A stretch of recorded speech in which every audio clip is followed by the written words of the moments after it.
भुनक्तु सह वीर्यं करवावहै तेजस्विनावधीतमस्तु मा विद्विषावहै।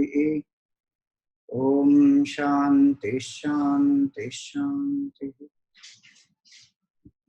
ओम सदाशिवसमारंभां शंकराचार्यमध्यमाम् अस्मदाचार्यपर्यन्तां वन्दे गुरुपरम्परां। श्रुतिस्मृतिपुराणानाम् आलयं करुणालयं नमामि भगवत्पादं शङ्करं लोकशङ्करम्। शङ्करं शङ्कराचार्यं केशवं बादरायणं सूत्रभाष्यकृतौ वन्दे भगवन्तौ पुनः पुनः। समस्तजनकल्याणे निरतं करुणामयं नमामि चिन्मयं देवं सद्गुरुं ब्रह्मविद्वरम्।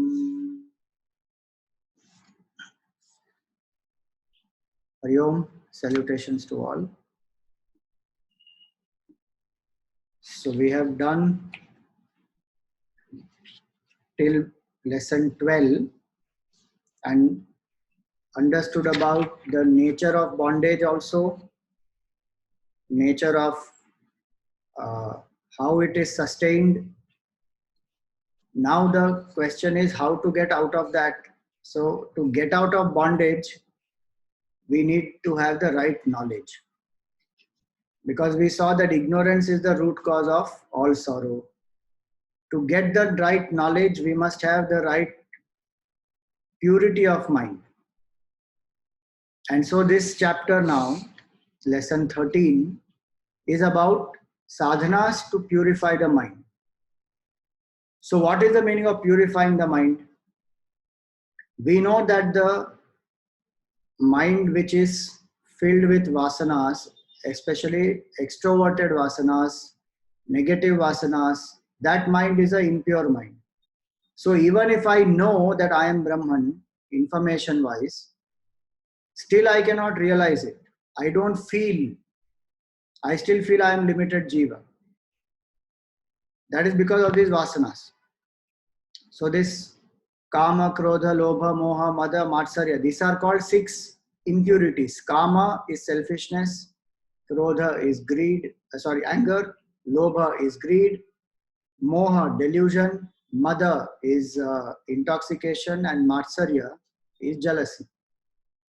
These 6 impurities are actually a manifestation of our own selfishness and our own vasanas. And hence it is that this state of pure consciousness, of knowledge, though it is our own true nature, we still do not experience it. And hence you see in the chapter, beautifully it is said that how Shankaracharya ji has described in Vivek Chudamani, Nishesha mokshe sati vasananam atmanubhuti pratibandha shunya. Atmanubhuti, the realization of the self. This realization of the self will have a lot of obstacles, which is this impurities of the mind. These impurities of the mind have to be removed. Then the experience will be pratibandha shunya, without any obstacles. How will that happen? Nishesham mokshe sati vasananam. When all the vasanas are destroyed. Nishesha, meaning nothing remains. When no vasanas remain, meaning no selfish vasanas, extroverted vasanas remain, then that person has attained a purity of mind. So now, how will we know vasanas are there or not there? Because they are by themselves unmanifest. So their manifestation is in terms of Kama, Krodha, Lobha, Moha, Mada, Matsarya. Hence those we should reduce, and those have to be controlled completely. So that's what it means. So now, what are the methods to purify this mind? Because this purity of mind is something that is required at all times. Whether it is the spiritual goal or a material goal, whatever goal we set up for ourselves, The purer the mind is, the more focused the mind is, more concentrated the mind is, more deeper the mind can go.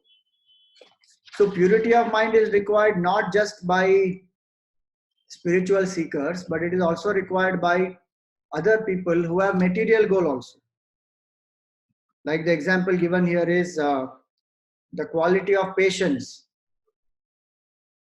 That quality of patience is required for a spiritual seeker as well as for a businessman. Both of them require it. So in that way, control over anger, greed, lust, passion, jealousy, all that will help the mind to become more stronger. And the more the mind becomes stronger, more successful it is in the world outside as well as in the spiritual pursuit. This capability to control these six and master this so that we are not controlled by them, only human beings have, because we have a buddhi. So now how to purify this mind? This beautiful shloka from Manashodhanam, it is on page 2. Manashodhanam is a composition of Puja Guruji, Swami Tejomayanandaji. So now he says in that, Manashuddhikaraniha sadhanani vadantiha yagnyodanam tapaschaiva japastirtham vratastatha. So he says, to purify this mind, now I am going to elaborate the sadhanas. Manashuddhikarani iha. To purify the mind now, sadhanani vadanti. I am going to tell the sadhanas. What are these? Yajna, dana, tapa, japa, tirtha, vrata. 6. So these 6 sadhanas, generally we have a lot of misunderstanding about these 6. So yajna means only ritual. Now I am talking about the misunderstandings. People think that yajna means only a ritual, havan, that is one. Then dana. So many times one thinks that, dana is not even required, it is optional. Then tapa. Tapa means very terrible tapas. Don't eat food for long periods of time, sleep on nails, walk on fire. Ghor tapas. So yajna, dana, tapa. Japa is just mechanically repeating the name of the Lord. Tirtha is sightseeing. And vrata is where somebody takes up something very rigidly. Vrata.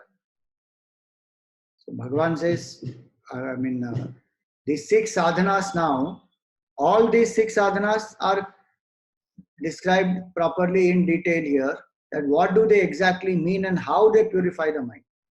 So now one by one we will see. So first is yajna. So one aspect is, what is yajna? See, havan is one part. Vedic ritual, Vedic parampara, in our culture we worship the Supreme through yajna only. So that is one meaning, which is not denied. And even today there are many who do Agnihotra, Gayatri Havan, Ganpati Homa, Mrityunjay Havan, many of those. But also we find that people exploit in the name of this. So now that is not encouraged. Lakhs and lakhs of rupees sometimes are charged just to do certain havans. Then common man cannot afford it. So that exploitation part is different, but yajna by itself as a Vedic ritual is very, very powerful. A devata is invoked, mantras are chanted, proper ahutis are given, which will purify the environment, also which will help the devatas, which will help the individual to have the attitude of detachment. So in the Gita also Bhagwan says that Devan bhavayatanena te deva bhavayantu vaha. Devatas will bless you and you in turn offer the ahutis and sustain the devatas. So mutually working together, one should attain the highest. Parasparam bhavayanta shreya param avapsyata. So Vedic ritual has its own beauty, its own power, its own significance also. Then comes the symbolic meaning. So today we may not be able to do yajna in a elaborate way, especially in our daily sadhana. So yajna then means worship, because yajna word comes from the dhatu yaj. Yaj means to worship. So even the puja that we do can be called in its symbolic sense as a yajna. So in this course material, that is how it is. That the different steps of the puja, how we invoke Bhagwan,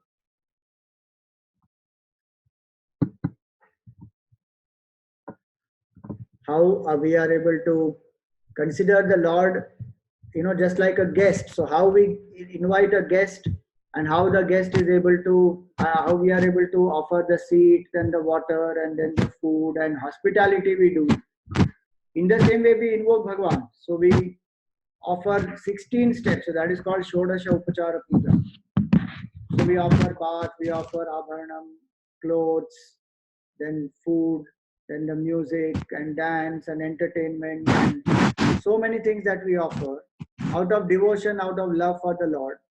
So then that is called as a yajna, where we build a relationship with Bhagwan. We do it for the sake of the Lord. So in the Sankalp also we say that Sri Parameshwara Prityartham, that we are doing this first for the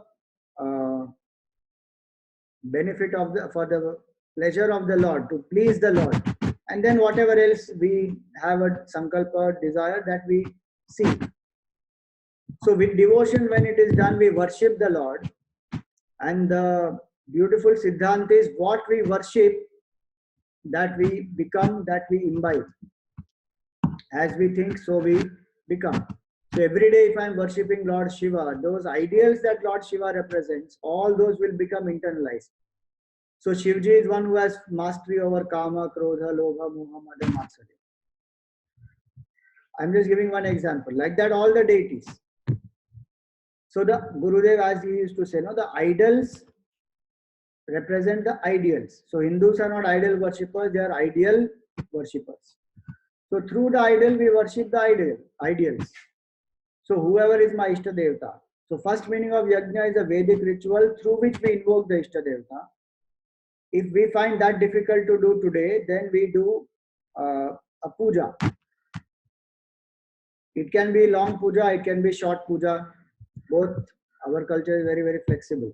But on a daily basis, great masters like Ramakrishna Paramahamsa, they realized the truth on the basis of this sadhana of puja.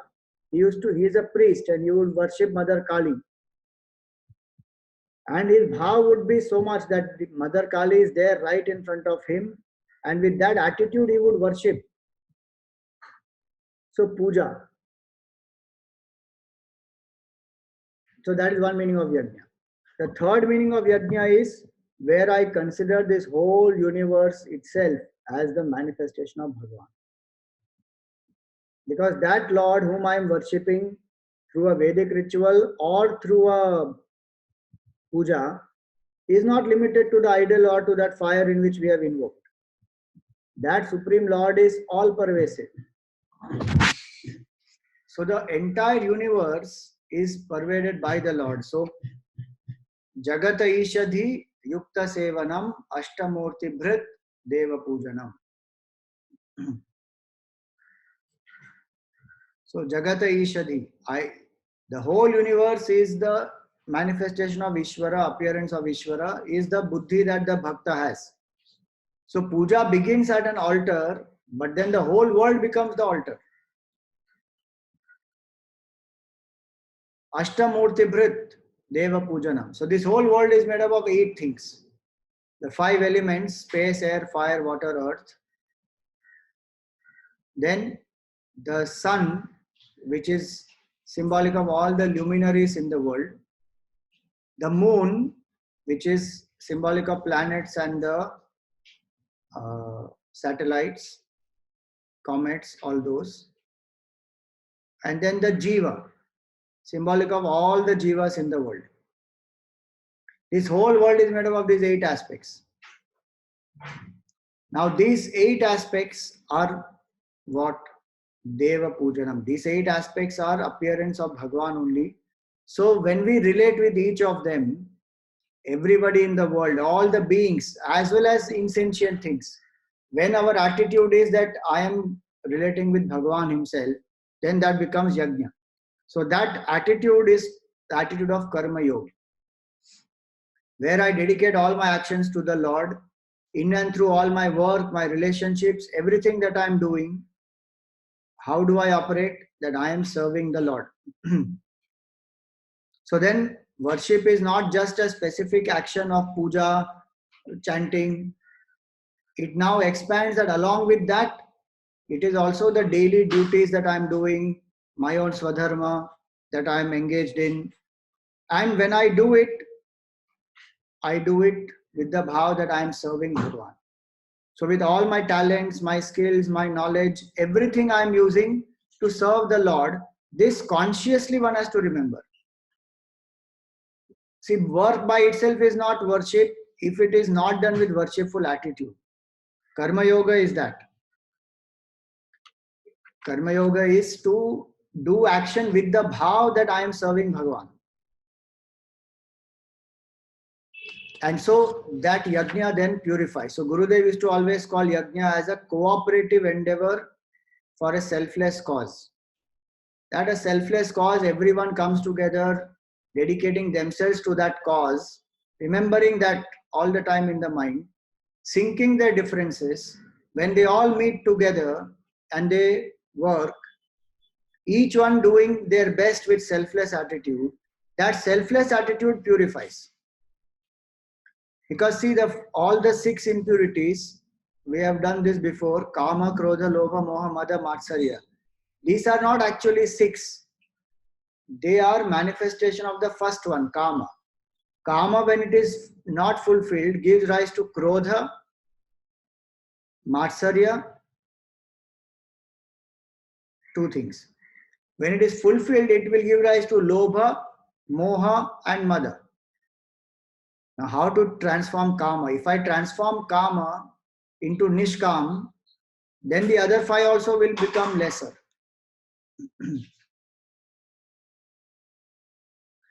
So, how to transform Kama into Nishkam? That is the Yajna Bhavana. So, 3 meanings of Yajna we saw. One is the Vedic ritual, one is the puja, and one is the work in the world with the bhav that I am serving Bhagwan himself. Then what will happen? Kama becomes reduced, automatically the others also. So that way the mind gets purified. So service and yajna, that is the first sadhana. Then comes the second sadhana. Now one important thing about puja is that when we do a puja, we should also build a relationship with Bhagwan. When we build a relationship with Bhagwan, then there is a personal connection, there is a personal bond. See, Karma Yoga becomes more effective when I build that personal relationship, like Mother Kali. So the relationship of Ramakrishna Paramahamsa is that she is the mother, I am the child. Relationship of Hanumanji is the Lord is my master, I am the servant. Sudama is Lord is my friend. Mirabai is Lord is my beloved. So one relationship, so one form, one Ishtadevata, one relationship when we build predominantly, then through the day also I can remember that I am doing it dedicated to the Lord who is this for me. The more the personal bond is, the more the bhav will come, the more the bhav will come, less the selfishness. So that is how it is. Karma Yoga sadhana helps. Now one may say that, okay, Karma Yoga, I don't need to believe in God, I will just do work dedicated to my country or my profession or my family. No doubt if I do any dedicated work, that becomes karma yoga. But what is important is doership does not go in that. For till that time I remember the cause, till that time I am dedicated, but I still feel I am doing. But when I serve the Lord, then I remember that Bhagwan alone is the Karta. I am not even the Karta, I am an instrument. When I do action with that attitude, I am an instrument, I am not the doer, that completes Karma Yoga. So dedicated action is one level of Karma Yoga, surrendering of doership is other level of Karma Yoga. And Yajna Bhavana helps us to develop both. Serve the Lord with selfless attitude as well as give up the doership also. When will both these happen? They will happen very well when I have proper understanding of who is God and what is my relationship with Bhagwan. Because bhavana then will come. See, when we want to do something for somebody we love, then we automatically put aside our ego, we go through any trouble, we have any amount of strain to overcome obstacles, all that we will go through. Because we love someone. Whether it is my family member or my teacher or the country, anything. Where there is love, this automatically happens. So yajna becomes successful in that context. So first sadhana is yajna. Then the second sadhana is dan. Now what is this dan? Whatever we have achieved by the grace of the Lord as well as the contribution of the whole society and the totality. So our success is never isolated. We cannot achieve success by ourselves in spiritual world or in material world. Whatever we have achieved out of feeling of gratitude, out of the feeling of abundance, we feel genuinely to give back, to share, and especially with those who are needy. So we can share whatever we have.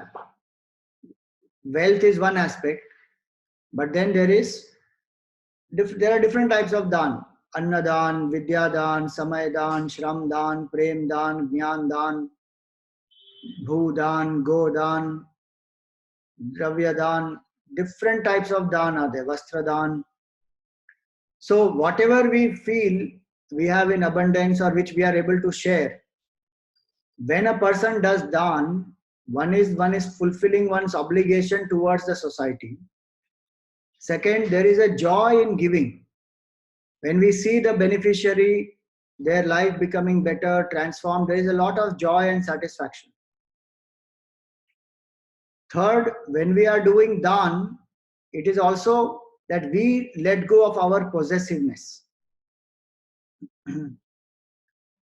In fact, in the Gita, Bhagwan says, Yajna, Dana, Tapa, Karma, Na Tyajyam, Karyam Evatar. These three should never be abandoned or dropped.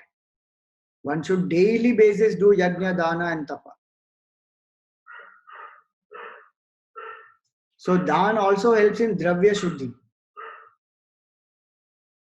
Vinoba Bhave says beautifully, Yajna helps in purifying the environment also, Bhuta Shuddhi. Dana helps in Dravya Shuddhi. And Tapa helps in Indriya Shuddhi.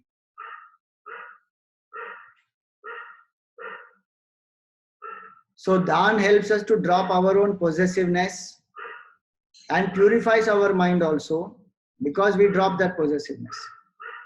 Helps us to make a difference to people. And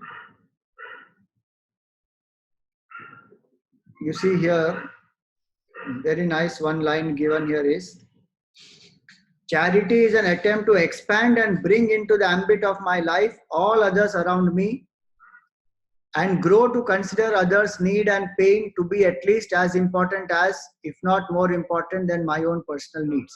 So Dan helps us to identify also The more I identify with the society around me, the more oneness I see, the more attitude of giving, sharing, loving will happen. So Dan is with identification when it is done. So it helps us to identify with the people around us or a higher purpose. So that is how Dan purifies. So Yajna, then Dana. So as you see here in the material, when we start doing Yajna, we start seeing the universe as a manifestation of the Lord, then automatically Dan Bhavana will also come. So that is about Yajna, that is about Dan. And there is a famous story which I have said earlier also about Eknath Maharaj feeding the donkey in a drought-struck area. He was doing a yatra from Kashi. He has taken water from Gangaji there and is going to Rameshwaram to do the Abhishek. But on the way, he finds there is a drought and all the water that they had has also got exhausted. But the donkey is dying there. Eknath Maharaj did not even think twice. He took the Ganga Jal, offered it to the donkey. But he did feel that, so many days of walking and sadhana, etc. Now he couldn't reach Rameshwaram. But then that's where it is that the Akashvani happens and Bhagwan tells that, that the Lord was manifesting even through that donkey. So the sadhana of Eknath Maharaj is complete. So that way the expansion of vision happens. Through sadhana, that is one thing we should ask ourselves. If I am doing regular sadhana, do I feel oneness with the world around me? Because there's only one truth manifesting everywhere. Or do I feel more and more egoistic, self-important, I am very great? Then there is some more fine-tuning required, more selflessness required in sadhana. So that is about yajna and dana. Now comes tapas.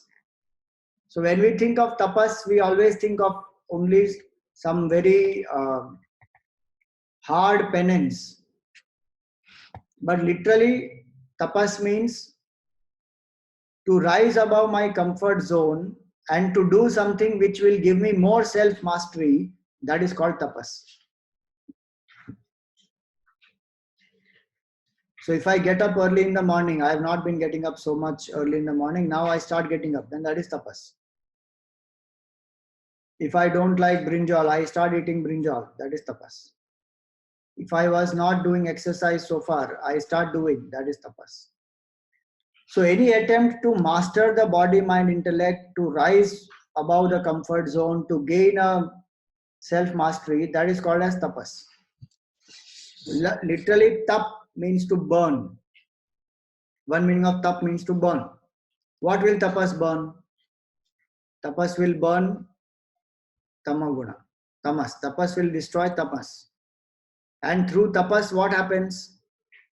The mind, the senses, the intellect, they become more and more focused and energy is conserved through tapas.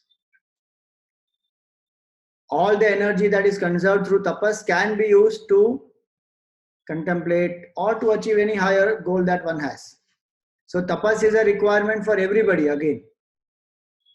Even if I want to win a medal in the Olympics or win the World Cup or win some beauty contest or become successful in business or anything that I want to do, formula is create energy, conserve energy, channelize energy.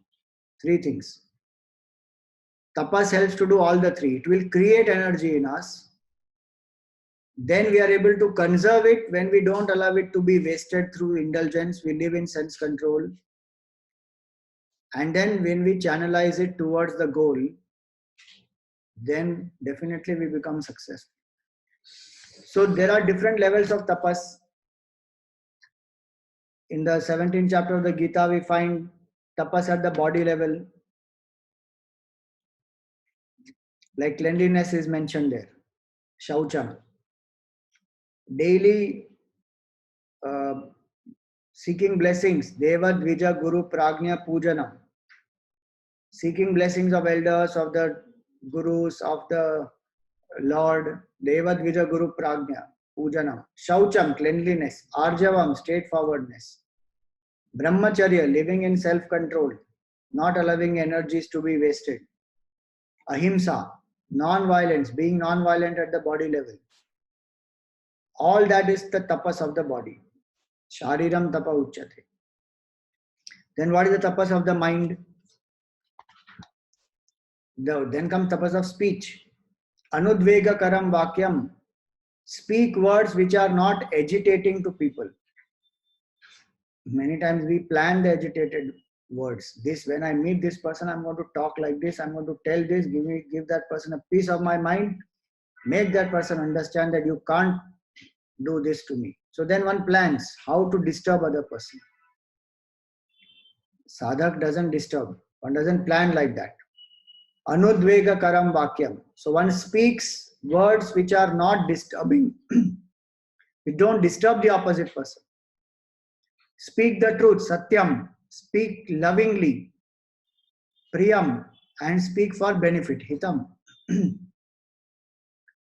Now, how will I cultivate this? Swadhyaya abhyasanam chaiva. Through regular study and chanting, and through abhyas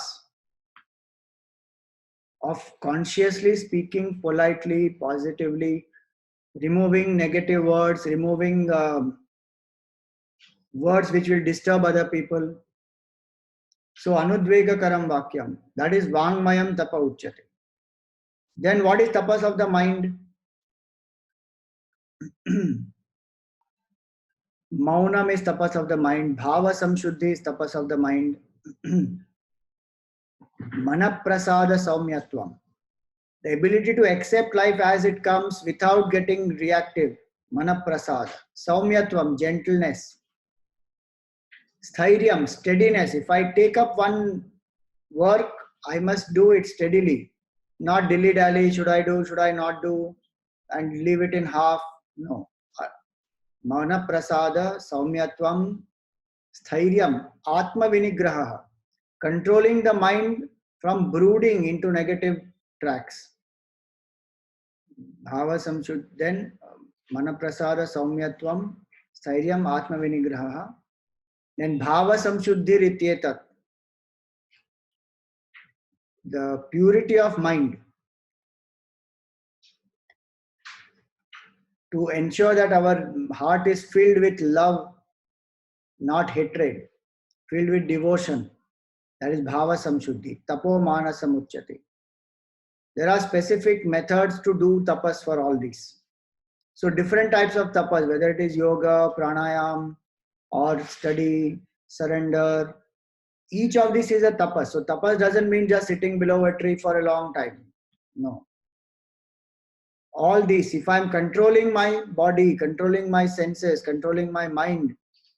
So the definition given here is this. Manascha indriyanam aikagryam paramam tapaha. This is in yoga. Yoga Shastra gives this definition. So now tapas also means to shine. So when I control this body, mind, intellect, etc., I shine in my true nature. I shine, the mind's sattva guna increases. One important point to remember in tapas is not to go into extremes. So the example given here is the tuning of the instrument.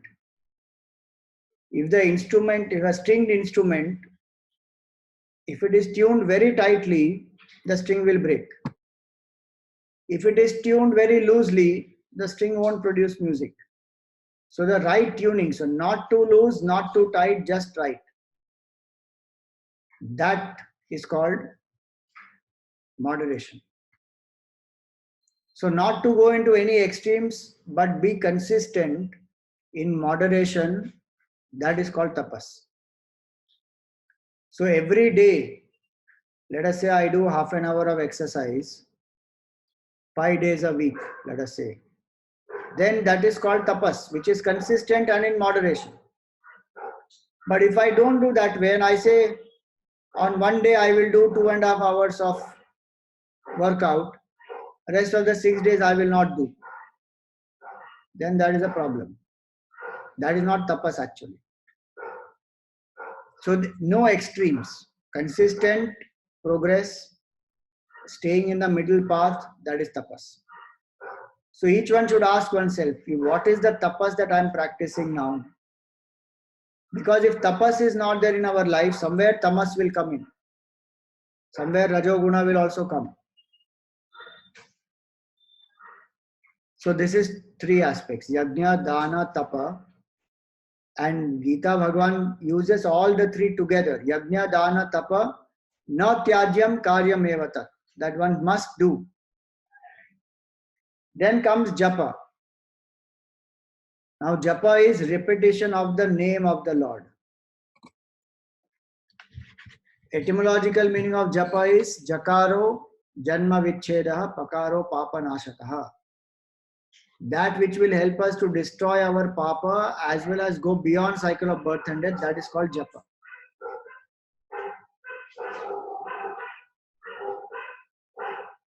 That is the name of the Lord. So the more I chant the name of the Lord continuously without entertaining any other thoughts, that is japa. And this japa is there in all traditions. In Hindu culture, so many mantras we have. Buddhism, they have Om Mani Padme Hum. Sikhism, they have Ikonkar. Jainism, they have Navkar mantra. Christianity has Jesus and Hail Mary. Islam also has. So every culture has japa. Simplest way to make the mind quiet.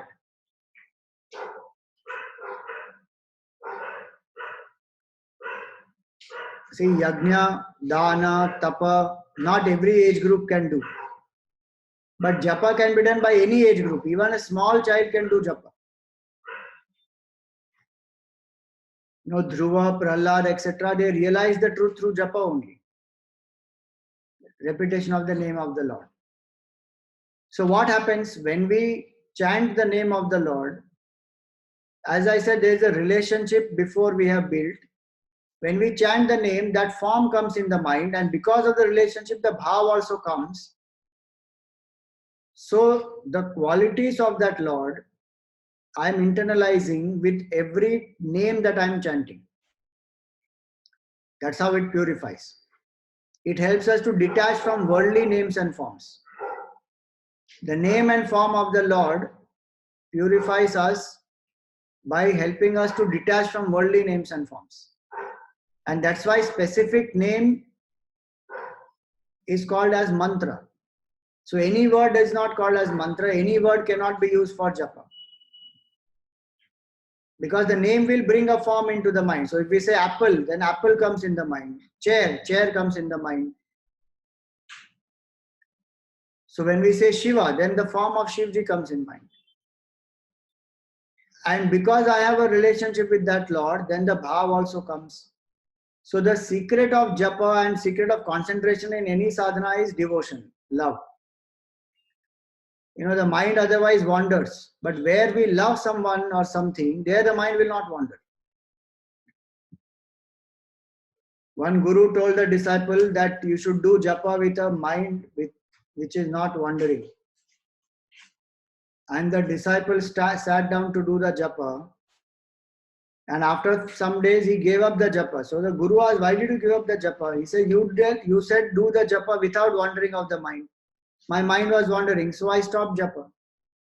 And guru said, you should have stopped wandering, not the japa.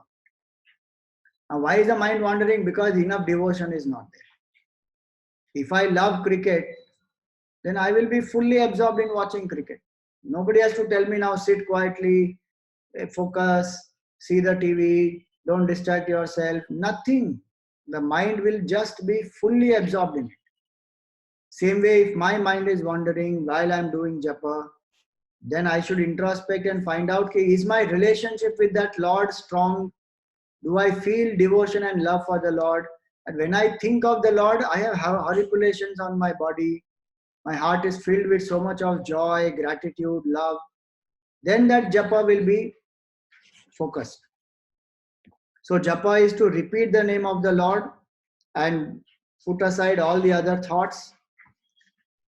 Gurudev used to say that mind which is trained in japa is like a pre-cooked tinned food. It is ready for consumption. Just a little bit of heat you do and then you can eat that food. Same way, this mind which has been trained in japa, when it sits for contemplation and meditation, it will be able to achieve. Very fast it will realize the self. So many saints are examples of that.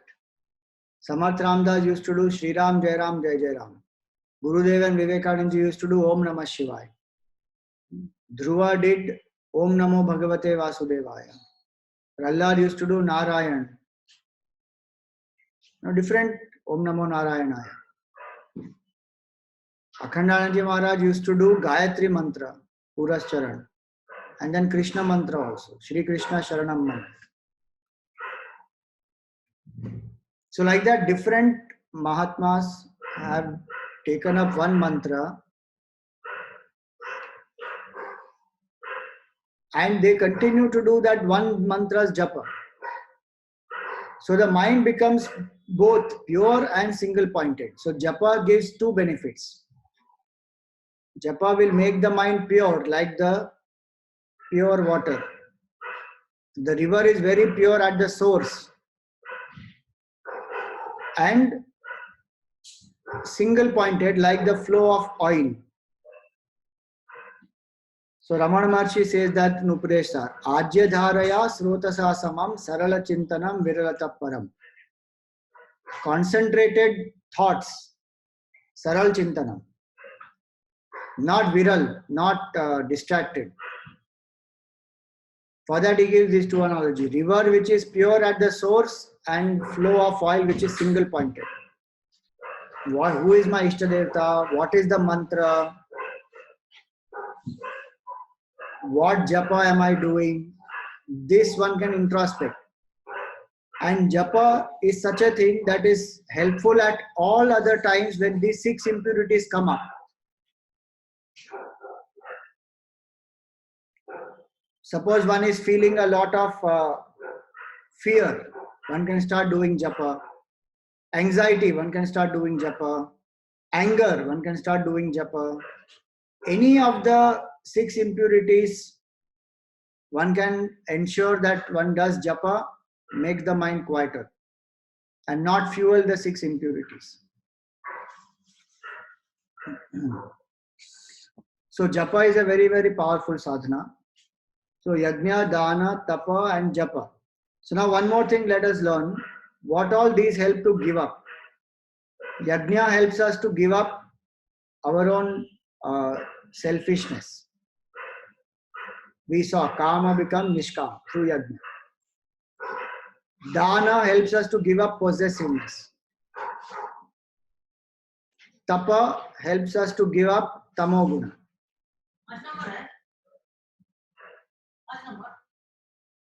Japa helps us to give up wandering of the mind, vikshepa. So yajna, dana, tapa and then japa. Now comes tirtha. Tirtha means pilgrimage. So when we go to a tirtha yatra, what is tirtha? A sacred place where the Divine Lord has been invoked. When we go there, we surrender ourselves to that Supreme Lord and it helps us to cross over our own negativities and ignorance. So tirtha literally means taranti anena iti tirtha. So it's not just to sightsee a place and a wonderful, scenery and landscape and what a beautiful grand temple architecture. Those are extra things. Mainly one goes, in the earlier days, people used to do tirtha yatra by foot, by walking. And on the way, they will remember the Lord, like how Pandharpur, even today they go, many people, the Varkari Sampradaya, they go by walk. Some 21 days they will walk. They will stay in temples, they will live on bhiksha. They will sing the glories of the Lord. They will not entertain any other thoughts. So that's the objective of tirtha, that we constantly remember the Lord and move forward.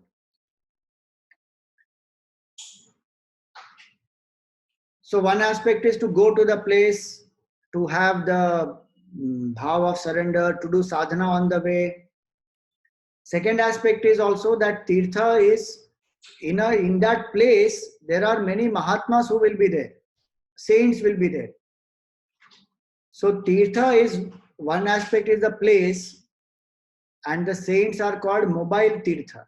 They are people who are moving around. That place is stationary, but saints are like moving around. So there will be some saints in that place also, and then there are saints who are moving around also. So to meet such people, that is also called tirtha. So in our country, there are so many tirtha sthans. And there are routes also, Char Dham, Ashtavinayak, Dwadash Jyotirling, you know. So one does these tirtha yatras.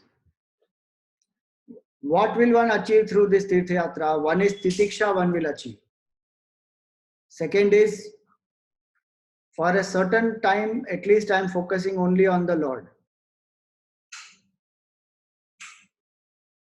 Third aspect of tirtha is the ability to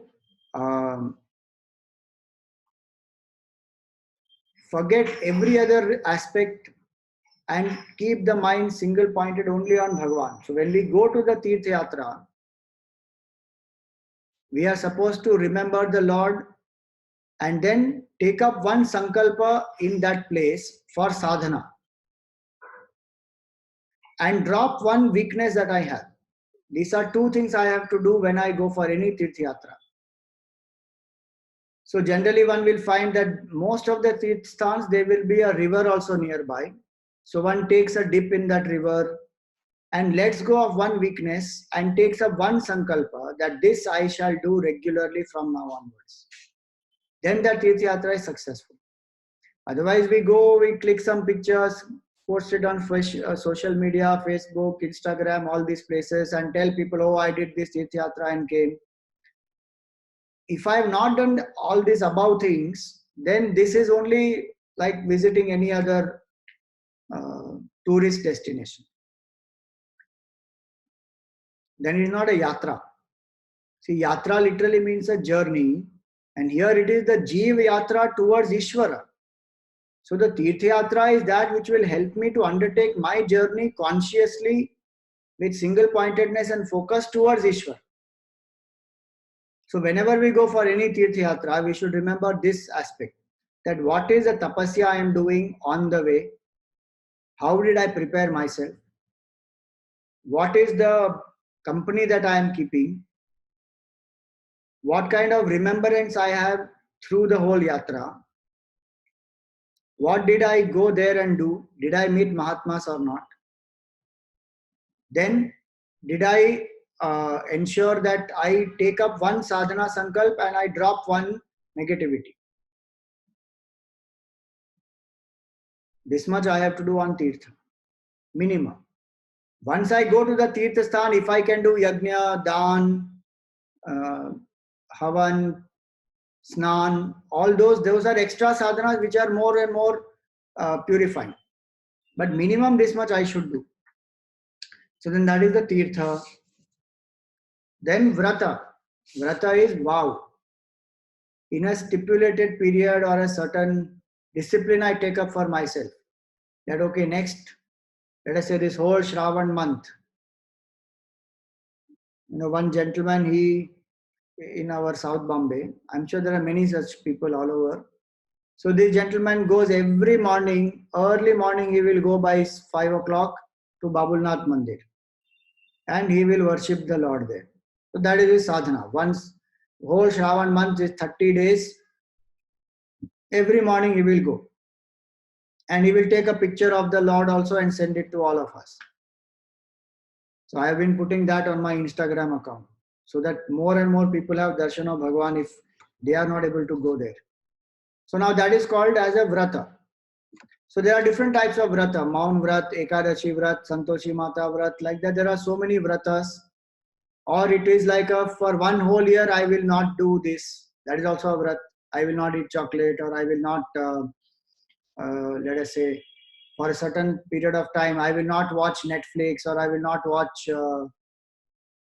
particular or people take, break. Okay, 1 month now, no Facebook, no social media. Whatever, it helps to develop willpower. So Tirthasthan helps, Tirtha Yatra helps to develop Titiksha. This helps to develop Atmabal, Manobal, willpower. Upvas also is one vrat. So if I don't eat certain type of food on certain days, or I fast on Mondays, now I'm developing my willpower, because mind will tempt me. There will be circumstances which will come, which will make me feel that no, I should give in.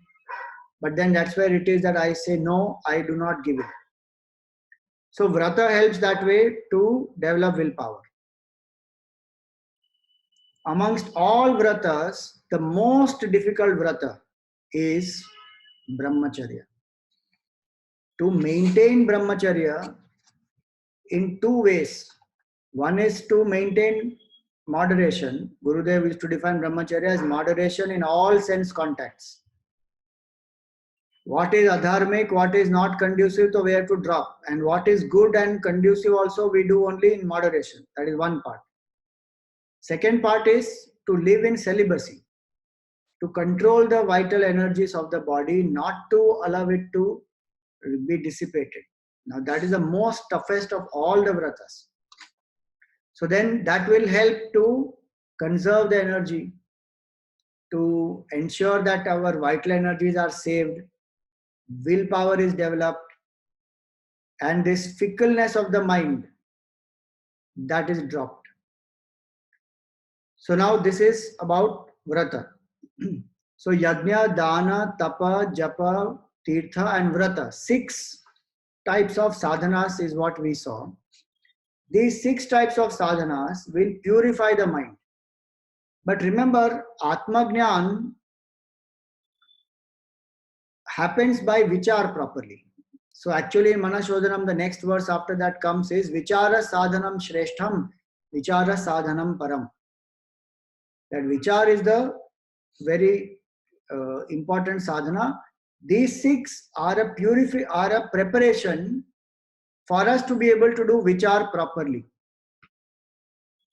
So now this vichar is again at 2 levels.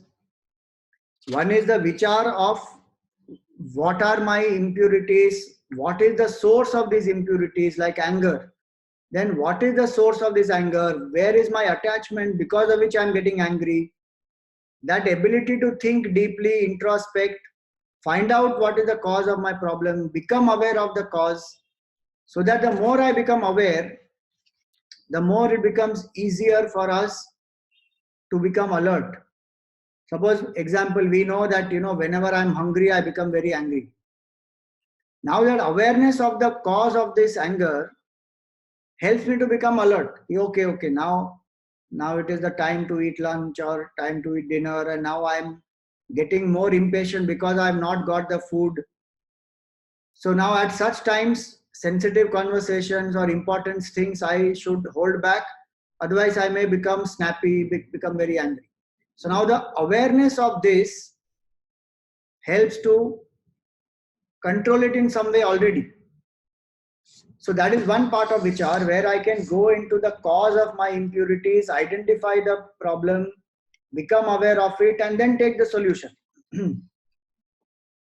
Now, this I should do objectively, like we always give the example. If we have a toothache, we will go to a doctor. We will not sit and condemn ourselves, what a fool I am, what a dumb person I am, I got a toothache, there is nobody more stupid than me. We don't do that. So for a physical illness, we go to a doctor. Same way, there are some mental issues also which are there. Kama, Krodha, Lobha, Moha, Mada, Matsarya. They are there in everybody. And we need to figure out how to overcome these, because they hurt us, they harm others. So without condemning oneself, without feeling low, without feeling that I am an unworthy person, one should tackle them. And to help us to do that objectively is why these other 6 sadhanas also will help. Because these will give me a certain strength and purity. So now, when one goes into that 6 sadhanas, then one does vichar, one identifies the cause. So that is one level of vichar. where we are able to identify the weakness, become aware of the cause, and then work towards being alert and then find a solution. Now you see here in the in the section of Vichar, there are some steps which are given. This is on page 10. So first it is said, we are not fully knowledgeable about mental impurities. So as we said, first we should become aware that these are impurities. And see, when we become aware of these impurities, we should know these are impurities. If we justify that these are necessary, then we can't get out of this. Suppose we say in my situation, anybody else would have got angry, so what I did was right. Now that's a justification. Or if somebody says, greed is required to become successful, without greed I cannot be successful. Now greed will not go from my mind. So I should know that it is an impurity, that there are better ways to do what we want to do, and these are not required actually. So first I should become aware that these are impurities, and they come and they go. They are very temporary. When I understand these are impurities, then I will want to give up also. That is one meaning. One step, first step. Then second is, we do not really comprehend the consequences of allowing these impurities to persist. So that's what we said. So this is justification. Then this is what is the consequence of that anger or that greed, how it makes me more and more discontented, how it makes me more impatient, how it destroys my relationship. In my body also, what all it does to me. If I am fully aware of the consequences, that itself will help me to control it without justifying it. Then the third step is, we have begun to enjoy many of the negative tendencies. That is the strange part. You see, we find a strange pleasure in firing somebody. Anger we have, and then we fire somebody, we verbally abuse them, or we even, if they are in a job, you sack them, or, anything we do, then we find joy in that. What is the joy? I gave it back. That person, I will tell this to somebody else also. I met that person, I gave a piece of my mind to that person. And there's a sense of achievement as though. Same way, greed one enjoys, lust one enjoys, jealousy one enjoys. If we enjoy it, then we cannot overcome it. Now, why vichar is required is to understand all these, because see, techniques are one aspect, but then clarity and thinking is another aspect. That we need to think about these impurities, that am I justifying the impurities? Am I enjoying the impurities? Am I aware of the consequences of these impurities? If I don't know all these, then I may just simply suppress and not really cure myself from these impurities. So now what will the power of inquiry do? You see, first is to be intensely conscious of the impurities of the mind when they arise. Second, not to label them, as we said, don't label as good, bad, don't justify. What is the treatment to be done? What is the cause? I have to eliminate the cause. So anger must be substituted with, so each of the cause, let us say 6 impurities. Kama must go by selflessness. Selfishness should be replaced by selflessness. Anger, antidote for anger is empathy, compassion. Lobha, greed, antidote for greed is contentment. Learning to enjoy what I already have, seeing the positive and blessing what I have, not what I don't have. Gratitude. Kama, Krodha, Lobha. Moha, delusion. So tapas and right thinking helps us to remove delusion. We have delusion that money will give me happiness, people will give me happiness, cigarette will give me happiness, movie will give me happiness. Some things are even harmful, but we think they will give happiness. Cigarette, alcohol, all these. Having right clarity and understanding, this is not what is really beneficial. Then right knowledge. And then as of course tapas, that helps to remove moha. Mother, intoxication. So humility and remembering the big picture. That in the big picture, in the whole creation, I am not even a dot. And what kind of mother I have? The mother of Yavan. I am very young, I am very powerful, I am very rich, I am very talented, nobody can beat me. Dhana mother, Yavan mother, Jana mother, all those things, they go by humility and remembering that the Lord is the supreme. And we are given all this to serve the people. And Matsarya, jealousy, goes by really learning to appreciate, compliment and admire. And it goes by being secure within. If I am secure in myself, then I am not comparing with anybody. I will not be jealous of anybody. I will keep improving myself alone. Now these are 6 ways, each of these impurities, how to inculcate the antidote of these. So that vichar will help me. Okay, what is the cause? How to substitute? So Gurudev used to teach us introspect, detect, negate, substitute. This is how one removes the negativities. Introspect into the root cause, detect what is the introspect my behavior, detect what is the root cause, negate it by accepting and not by justifying. When I feel bad, this should not have happened, then I'm negating it. And then substitute with the opposite, what we just discussed. So in that sense, a mind can be transformed, it can be purified, and that's where vichar helps. So this is one level of vichar, which will help in purifying the mind. The other level of vichar is actually that with such a mind, I think about Brahman, think about my own true self as pure consciousness. The first step helps me to prepare myself for the second. If the mind is not pure, I have not done the sadhanas, I have not done vichar, I have not introspected, detected, negated, substituted, then Atma vichar is far, far away. So now that's why this portion is a important portion of this course of sadhanas, of how to purify this mind. So in conclusion, what is said here, all these will become very effective when we practice with diligence and understanding. These are 2 important aspects. Diligence, without compromising.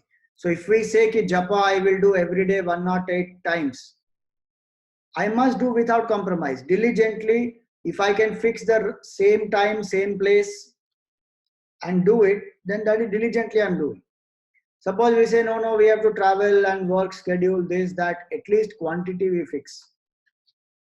Same way, puja or dan or, tapas, whatever sadhana we take up, diligently, without compromise, daily, consistently I have to do, and do with understanding.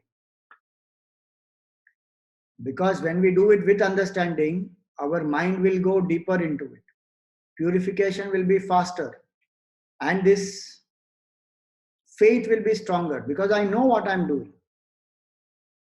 But if I don't have proper understanding, anybody comes, tells me, Arey, what is the use of doing this? My mind starts wavering. Or my mind itself tells me, no point in doing this. What is the use? Simply you are doing all this. It's just a waste of time. Then again, there is no depth I cannot go into. I'll just leave it.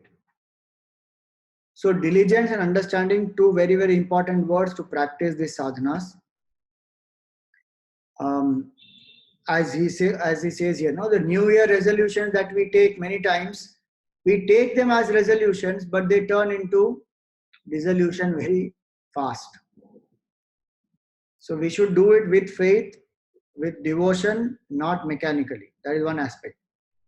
And only when such a mind, which is freed from the negative vasanas, which, if you remember that downward spiral, the negative vasana will lead to chinta, and chinta will lead to restless actions, which again will fuel negative vasana. That cycle one is able to break with one's sadhana and of course by the grace of the Guru and the scriptures.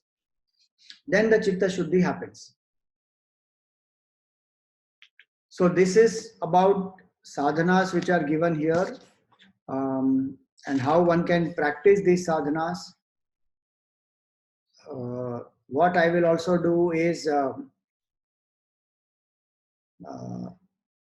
on some of these sadhanas, we have done some sessions also. So I will put them up on the drive so you can listen more about it, because more deeper. So like what is japa, what is Mount sadhana, all those, there are much more aspects which you can practice. So that is your homework, extra material that is. So you can listen to those talks and then you can follow the instructions and you can do some of these sadhanas also. And also one sadhana that we can, what we will be doing whenever we have a class at the venue, one class we will do a short puja. So all of you will learn how to do a puja in a daily routine, in a short, simple way, how to do puja. One class we will do japa. One day we will share about upvas. So then you can do upvas. So different. So yajna, dana, tapa, vrata, japa. Each of these we will try how to practice it, so that we have practical experience of it also, and then whichever sadhana we like, then we can follow those. So this is a lesson on the methods how to purify the mind. There are 3 beautiful verses which are also given here. Again, one is from this Manashodhanam. Ragadveshadaya kamaha krodha lobhadayo picha ahankaras tatha swartha vividha manaso malaha. These are enlisting the impurities of the mind. Raga and dvesha, attachment and aversion. Kama, desire. Krodha, anger. Lobha, greed.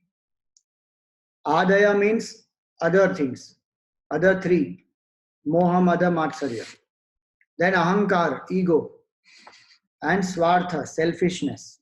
These are all the impurities of the mind. Then comes a very nice shloka from the Badrisha Stotram that Swami Tapan Maharaj wrote.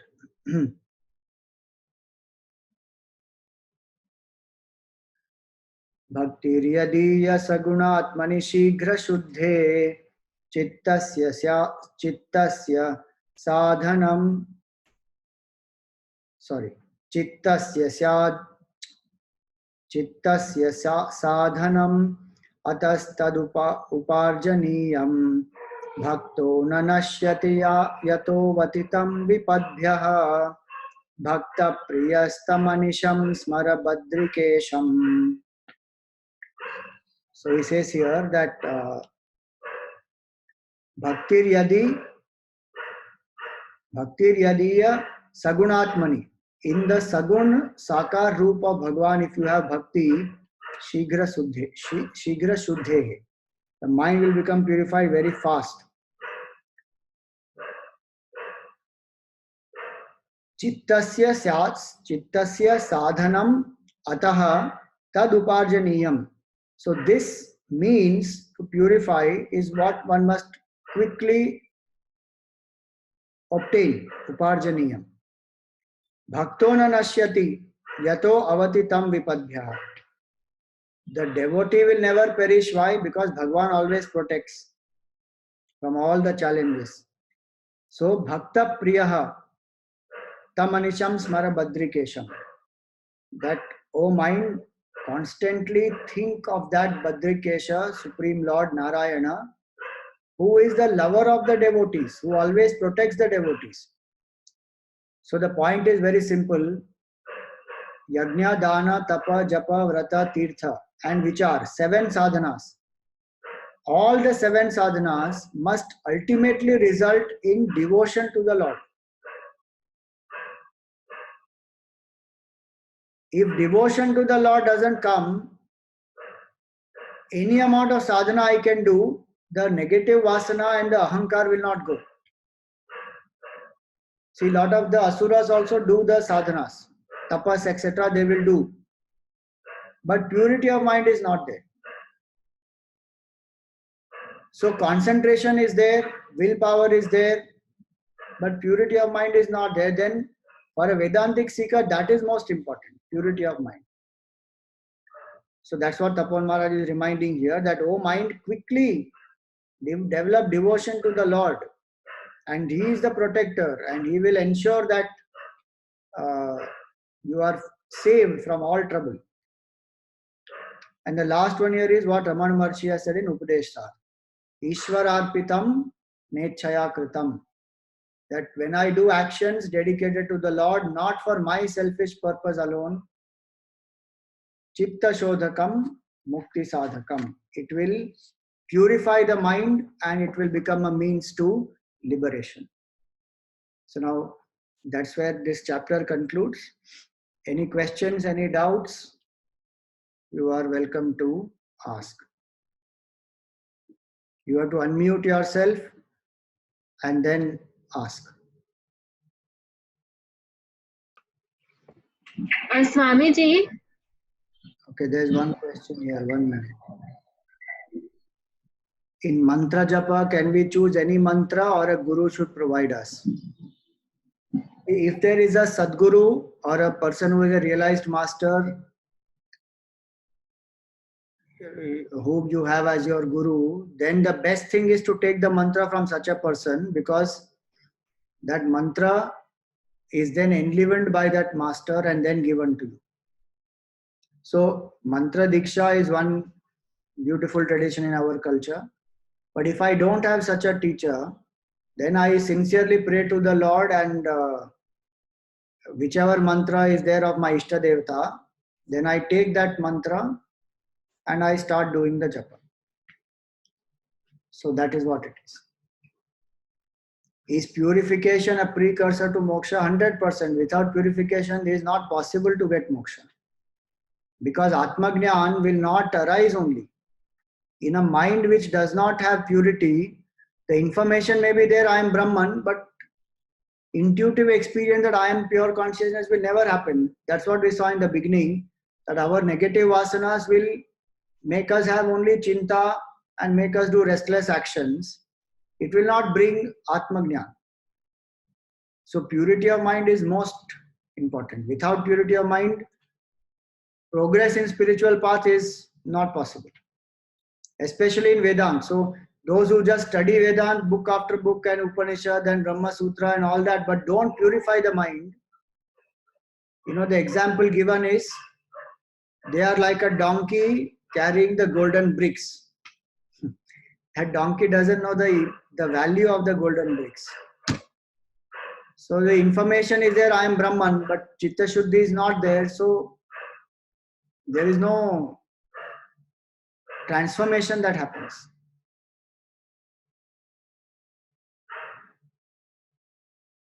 Japa has to be a mantra or can be of shloka also. Ideally of a mantra, shloka you can use to contemplate on and internalize the ideas. Japa is ideally of a mantra, because mantra has, as I said, it's a sound symbol. So mantra, when you chant in the right intonation, produces certain vibrations also. And in japa, when I do the mantra, it produces certain energy in the body also. Of course, it brings about surrender and connection to the Lord, many of those things. Generally, shloka is not used for japa. Mantra is always used for japa, because mantra is shorter also. Shloka can be used for prayer or puja or stuti. Generally, one does not use. If one uses, doesn't matter. Ideally, mantra is what is supposed to be used. Elaborate on the various other dhan you mentioned. Now, those different types of dhan which are there. No? So, dravya dhan is sharing some materials. So, like notebooks we gave, blanket we gave, medicines we gave. That is dravya dhan. Then jnana dhan. So, I can share whatever I know. Secular knowledge, subjective knowledge, objective sciences, maths, physics, chemistry, biology, whatever. I can teach some people, share Jnana. Then Samaydan, take out some time and help people by speaking to them, or like today many people don't have anybody to listen to, so go spend some time, listen to them, be empathetic listener. So now I'm giving my time. Then Prem Dan, be generous and loving to people in general, whether I know them or I don't know them, especially those who are hurt, who are feeling neglected, left out. Prem Dan. Then Godan is dawn of a cow. So one donates a cow, then one takes care of that cow. Vrikshadan. So one donates for planting trees. So like that. Bhudan, one gives land for a noble cause. Shramdan, one gives one's own effort. So one will go volunteer somewhere, help out, give one's own talents, knowledge for use in some place. Kanyadan is another highest dan. For a grihasti, Kanyadan is supposed to be the highest dan. So like that, there are different types of dan. Whichever one likes, one can do. And Dhan dan or Sampatti dan is one part of that. Is Hanuman Chalisa a mantra to chant? It is not a mantra to chant, it is a Chalisa. So it is, you repeat it, because see, now one important point to understand is the shorter the mantra, the more subtle and more difficult to concentrate on. So suppose I have to just chant Om Shri Ramadutaya Namaha. It is more difficult to chant and keep the mind on that than the whole Hanuman Chalisa. Because in the Hanuman Chalisa, I will have everything, all the stories of Hanumanji, and I can visualize as I'm chanting, and I can, think about the attributes of Hanumanji. So there is lot of variety available. So we don't say the japa of Hanuman Chalisa, but what we call it as Parayan, or we call it as a Samuhik. If it is done in Samuhik, if it is done individual also, it is only called as a chanting. It is not called as a japa. Like a stuti, how we praise, the various stotrams which are there, like Achyutashtakam or Madhurashtakam or Shiva Panchakshara stotrams. So all these stotrams and stutis, they come under the category of sadhana which is called just chanting. Even if you repeat it, it is only called chanting. It is not called japa, because japa is one mantra, single pointed, certain quantity, and you think only about that mantra, nothing else except that and the meaning of that, no other association. So that's why it doesn't classify under japa, but it's also a part of sadhana. So there are people who chant. In Hanuman Chalisa, it is said, Jo satbar path kar koi, chutai bandi mahasukh hoi. Every day who chants for 7 times.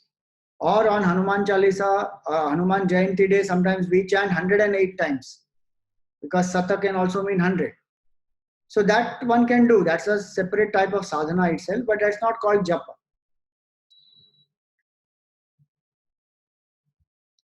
Have to do all sadhanas or follow one? So it depends on you. You can choose one sadhana and go deep into it. Or you can see at different times I can practice different sadhanas. So Tirtha Yatra when I go for, then I can do Tirtha Yatra also, and then do japa on the way, and then do the dan when you go there, and do some havan when you go there. So it depends. You can combine all also. You can do one in a deep way also. That's up to us. Depends on what type of purification I want and which sadhana appeals to me. But what is important is this: my life must be sadhana-maya. Some sadhana I must do, because many times what happens, so many options are available, so I take none of the options. And then I say I am studying, but no transformation is happening. It won't happen unless sadhanas are done. No transformation will happen. Okay, so for now we will stop here. Om Purnamada Purnamidam Purnat Purnamudachyate पूर्णस्य पूर्णमादाय पूर्णमेवावशिष्यते। ओम शांति शांति शांति। हरि ओम। श्री गुरुभ्यो नमः। हरि ओम।